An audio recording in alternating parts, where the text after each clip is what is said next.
ang kasaysayan ng Hala-Hala.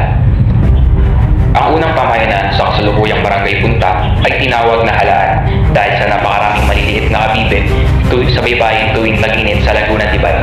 Ayon sa kwento, nakuha ang pangalang Hala-Hala mula sa isang pagkakamali ng mga Kastila nang tanungin ng mga katutubo tungkol sa pangalan ng lugar, at ang sinabi ng mga katutubo ay Halaan po.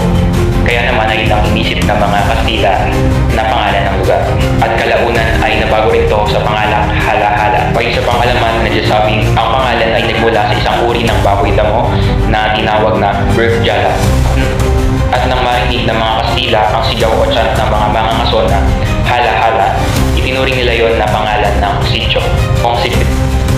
Noong 1610, isinama ang Hala-Hala sa Villa de Pila kung saan hinikayat ang mga residente na mag-alaga ng hayop.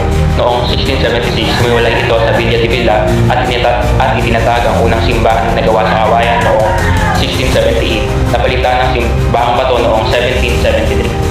Noong 1767, ipinuhit ni Engineer Feliciano Marquez ang unang mapa ng lugar na pinamagatang Islas de Hala-Hala.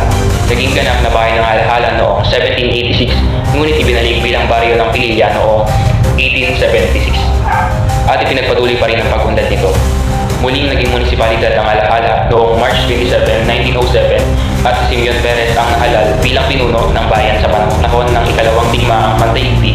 Sinakop ito ng mga Hapones, ngunit malaya noong 1945, at lalo pang umunlad ng sinuportahan ng Chika ang mga infrastruktura noong 1979.